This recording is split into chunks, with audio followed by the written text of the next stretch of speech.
Olá, alunos! A atividade número 2 de História, da Escola Maria Tereza, é dando continuidade à atividade anterior sobre as grandes navegações. Então, esta segunda atividade é um texto que fala sobre os perigos das viagens marítimas. Então, eu vou ler o texto para vocês, para estarem realizando a atividade.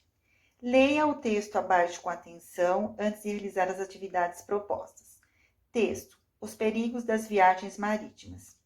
No século XV, navegar em mar aberto era muito arriscado por causa da tempestade e naufrágios.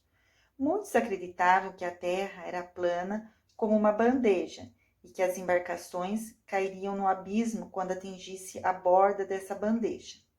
Havia também o temor de que sereias iriam encantar os marinheiros e enormes serpentes marinhas os devorariam.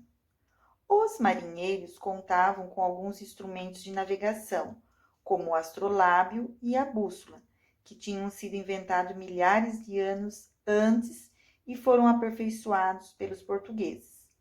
O astrolábio ajudava os navegadores a se orientar por meio da observação do Sol e de outras estrelas.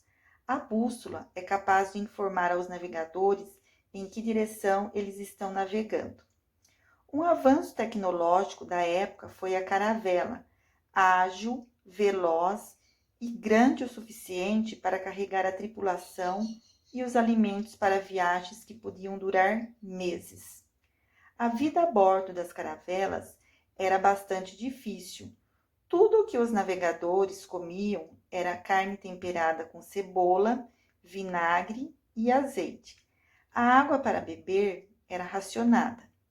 Essa situação favorecia o surgimento de doenças.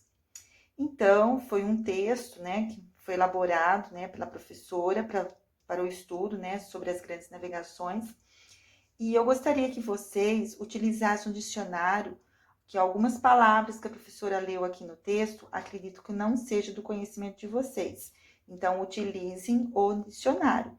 Por exemplo, naufrágio mesmo é uma delas, Fora outras aí que eu acredito que tenha no texto e vocês não sabem o significado. Então, utilizem o dicionário.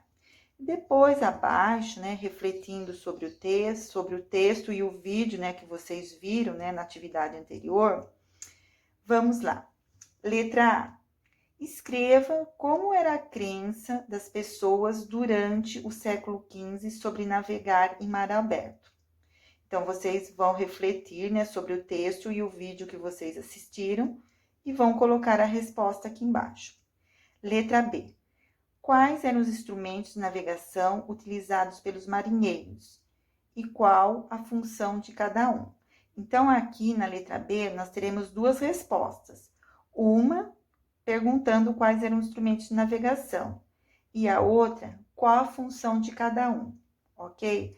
Voltem ao texto que vocês terão as respostas, tá ok? Até a próxima atividade, alunos.